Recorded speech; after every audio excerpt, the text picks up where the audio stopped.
Ini fakta menarik teman-teman. PDI Perjuangan mulai memanen karma politiknya. Hasil survei terbaru dari Indekstat Konsultan Indonesia, PDI Perjuangan elektabilitasnya anjlok, tinggal 7,0%. Walaupun masih peringkat 2, tapi kalah jauh dari Gerindra di peringkat pertama dengan nilai elektabilitas 33,7%. Survei ini masih hangat karena dilakukan 11-25 Januari 2026. Jika dibandingkan dulu saat PDI Perjuangan masih bersama Jokowi, partai berlogo banteng ini elektabilitasnya selalu paling tinggi, di atas 20%. Ini tidak lepas dari efek ekor jas atau coattail effect dari popularitas Jokowi. Gejala penurunan elektabilitas PDI Perjuangan itu terlihat sejak akhir masa jabatan Jokowi. Karena pemilih Jokowi mulai beralih ke partai lain, lebih khusus Gerindra, karena Jokowi mendukung Prabowo sebagai presiden, bukan Ganjar Pranowo. Nah, dengan hasil survei terbaru ini, seperti menampar kesombongan Megawati dan arogansi Banteng, yang selalu merasa sebagai partai paling hebat, dan menghina serta merendahkan kader partai sendiri. Teman-teman masih ingat kan pernyataan Megawati bahwa tanpa PDI Perjuangan, Jokowi kasihan deh. Sepertinya pernyataan itu kini berbalik. Pak Jokowi ku yang ngono lho, mentang-mentang.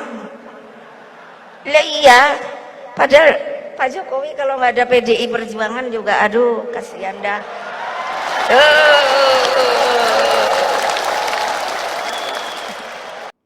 Hasil survei ini juga kelihatannya membuat PDI Perjuangan kalap.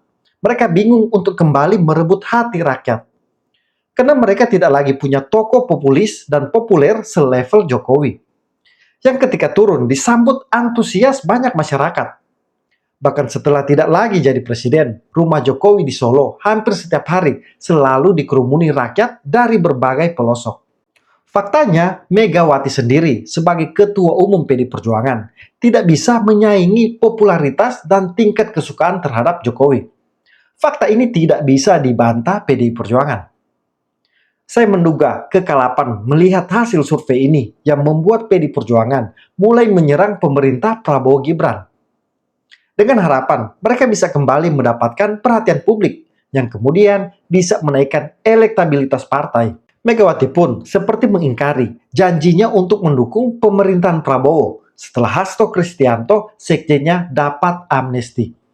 Bahkan Megawati menginstruksikan kepada semua kader di seluruh penjuru untuk mendukung Prabowo kala itu. Ketua Umum PDI Perjuangan Megawati Soekarno Putri menginstruksikan kepada seluruh kader untuk mendukung pemerintahan Prabowo Subianto.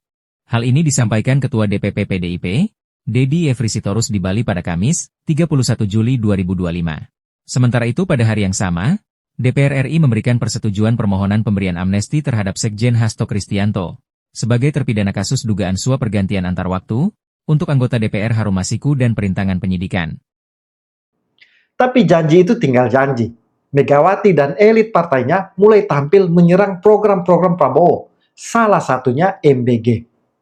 Adiana Pitupulu tampil terdepan melontarkan kritikan. Bahkan dia menantang secara khusus Seskap Teddy untuk berdebat. Karena Seskap Teddy mematahkan narasi serangan Adian terkait MBG.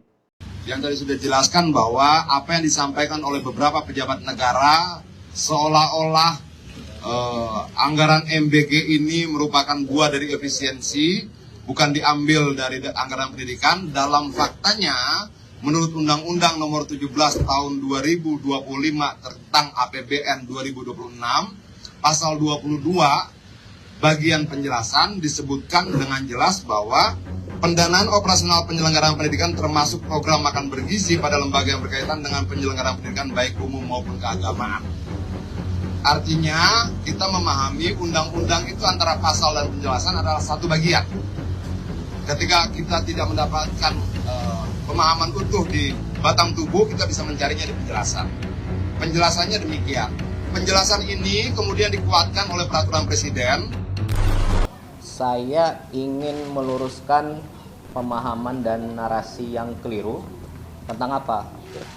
Jadi kemarin ada sedikit pihak yang menyampaikan bahwa program makan bergizi gratis itu mengurangi program dan anggaran pendidikan, sehingga sekolah terbengkalai, kemudian guru-guru tidak diperhatikan. Oke ya. Jadi saya mau jawab itu narasi yang keliru. Ya. Jadi singkat cerita begini. Yang pertama, makan bergizi ini bertujuan untuk meningkatkan kualitas sumber daya manusia, dalam hal ini siswa dari PAUD, TK, SD, SMP, SMA dan setingkatnya untuk memperoleh pendidikan di sekolah. Oke.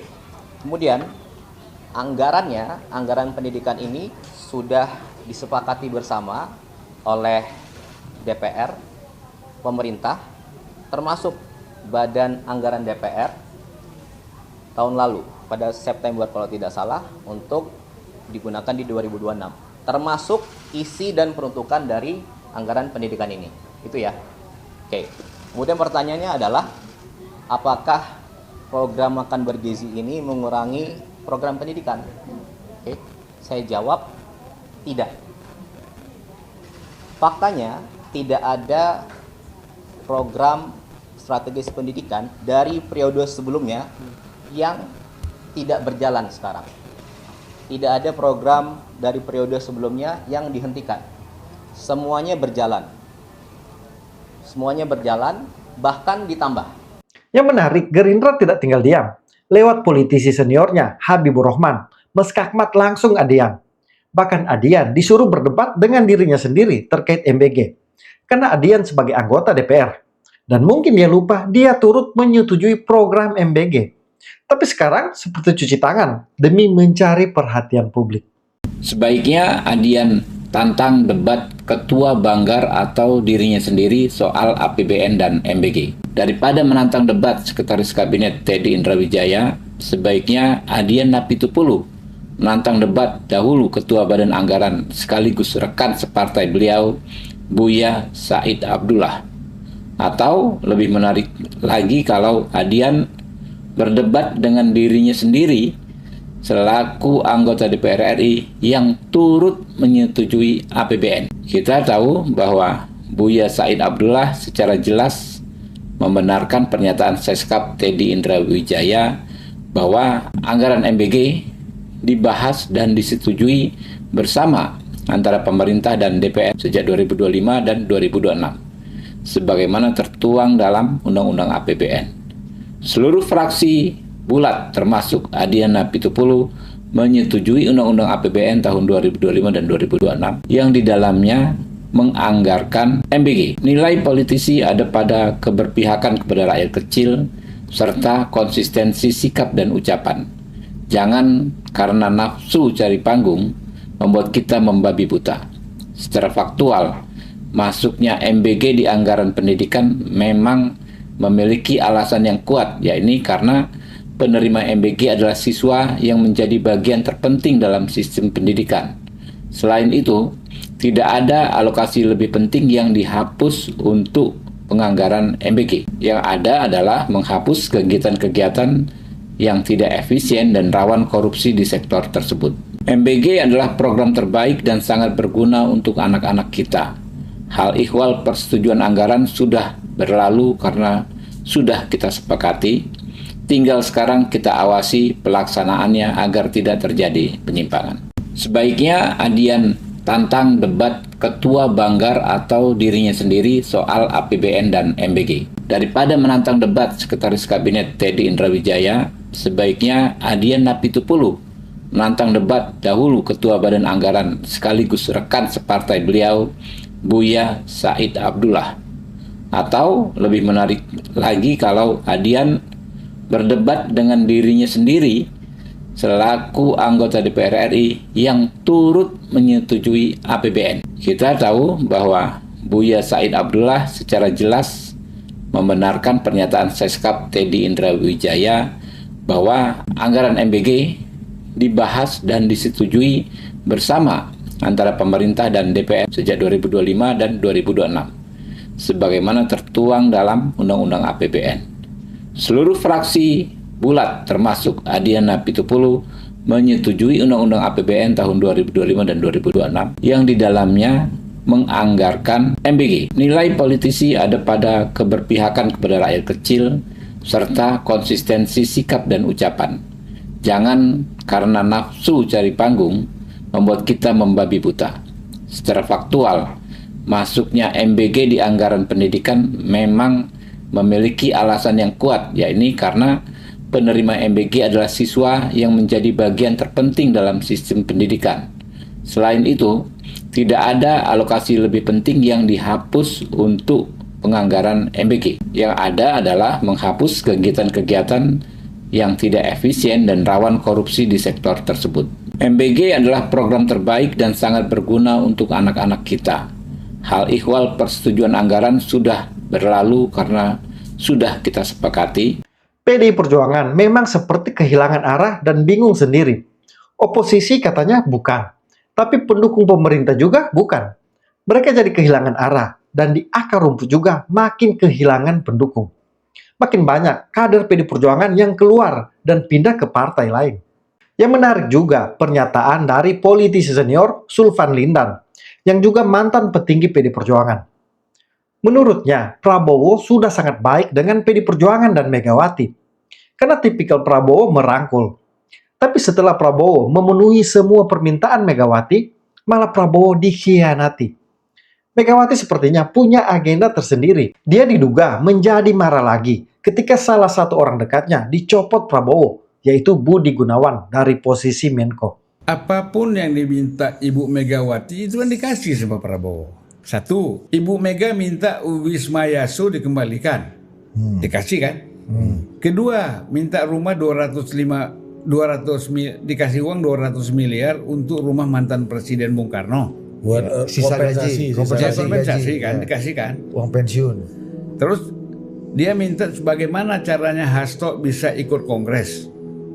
Nggak buat amnesti sama Pak ini. Tapi terus terang, kok mereka tega ikut-ikut dalam gerakan Agustus menyerang pemerintah. Oleh sebab itu tidak dianggap sekutu. Iyalah, Trump mau jadi sekutu Eropa tapi mau ngambil Greenland pula. Bagaimana mau jadi sekutu? Posisi PDI Perjuangan menjadi bingung dan linglung memang sejak berpisah jalan dengan Jokowi. Label mereka sebagai partai wong cilik runtuh. Mereka lebih tampak sebagai partai elitis yang hanya mementingkan partai dan kader kesayangan Megawati. Lihat saja, terpidana korupsi seperti Hasto tetap dipercayakan sebagai sekjen dan dibela mati-matian. Tapi untuk kepentingan rakyat, seperti RUU perampasan aset, tidak pernah tuntas disahkan di masa PDI Perjuangan menjadi partai penguasa. Padahal ketuanya adalah Puan Maharani, anak Megawati. Ini sungguh sangat ironi. Apalagi menurut Bambang Pacul, elit PDI Perjuangan, persetujuannya ada di ketua umum partai. Tolong dong undang-undang perampasan aset dijalanin. Republik di sini ini gampang laksananya ini.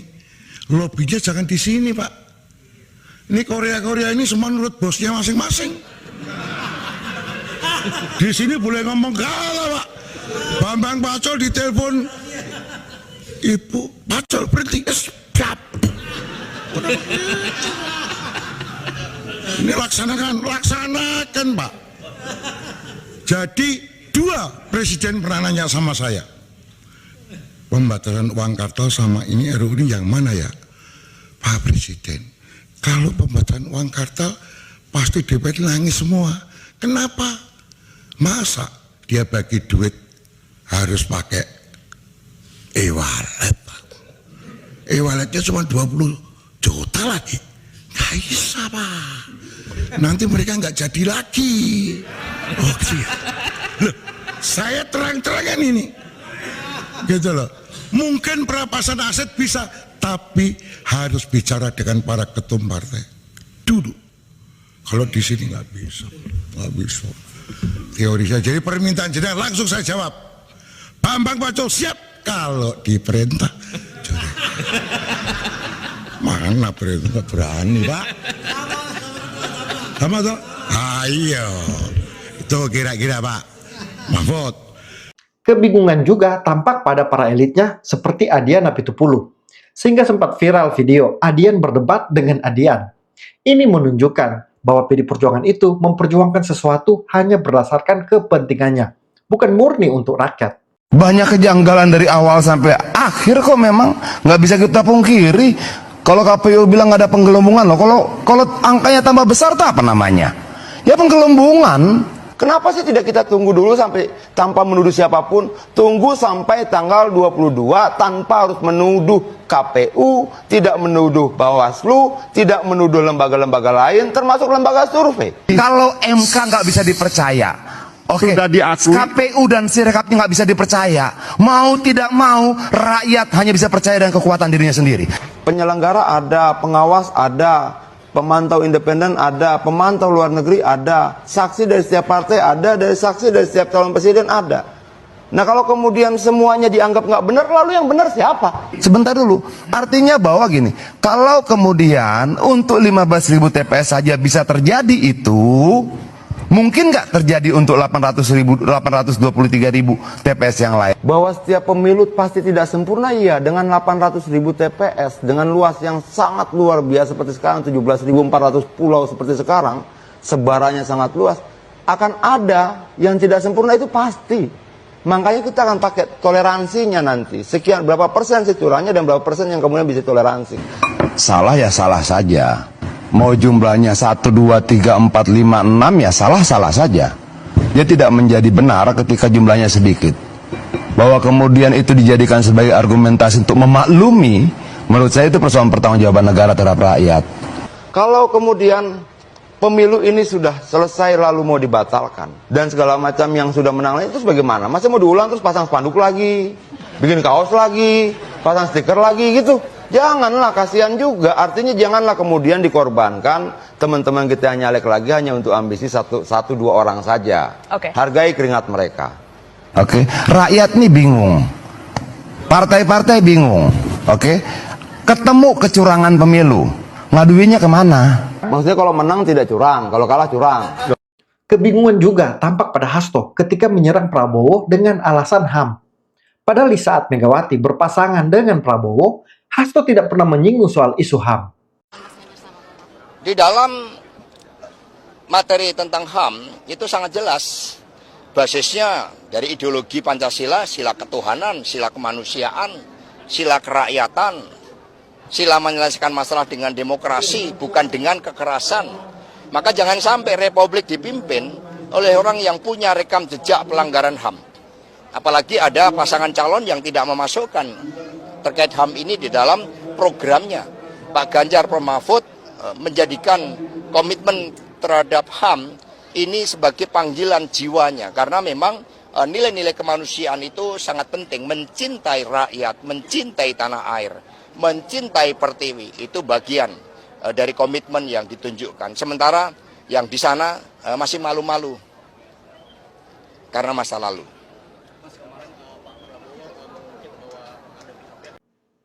Isu HAM ke Prabowo ini memang isu 5 tahunan, hanya dipanaskan di saat momen pemilu.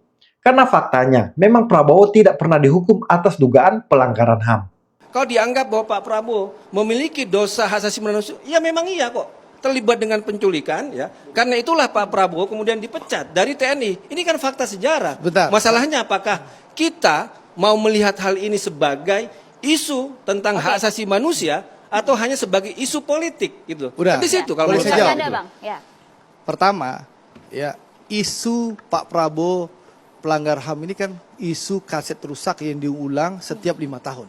Setiap menjelang pemilu mendekati, Guntur Romli dan kawan-kawan selalu mengopinikan itu. Sebentar. Iya, itu satu. Terus aja, yang kedua, yang itu menarik ya. Yang kedua, kan PDI Perjuangan ini sudah berkuasa, Bu Mega jadi presiden. Pak Jokowi 2 periode jadi presiden. Ya teman-teman Guntur Romli menyatakan Pak Prabowo jadi penjahat HAM. Kenapa nggak disidang Pak Prabowo itu? Udah 3 periode loh. PDI partainya Mas Guntur Romli berkuasa di Indonesia. Kalau memang Pak Prabowo penjahat HAM disidang. Faktanya Pak Prabowo itu bukan penjahat HAM. Di situ.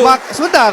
Makanya Pak Prabowo berkesempatan bisa maju kontestasi calon presiden. Bahkan sekarang jadi Menteri Pertahanan. Bahkan Pak Prabowo diterima dengan tangan terbuka, dengan karpet merah di negara yang menjadi penegak HAM di dunia, namanya Amerika Serikat. Menunjukkan apa? Pak Prabowo bersih dari tuduhan fitnah dan hoax.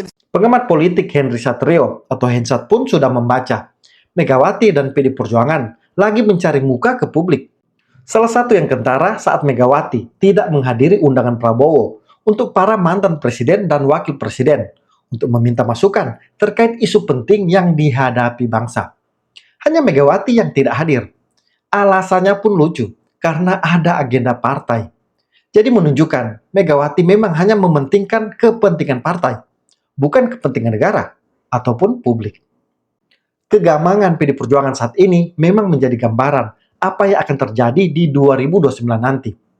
Banyak prediksi pengamat politik dan netizen PD Perjuangan akan makin hancur, sepertinya bakal menjadi kenyataan. Dan ketika Megawati dan para petinggi banteng berkaca, itu dimulai dari arogansi dan kesombongan sendiri. Ketika mereka membuang satu-satunya kader yang approval ratingnya selalu di atas 70-90%, yaitu Joko Widodo.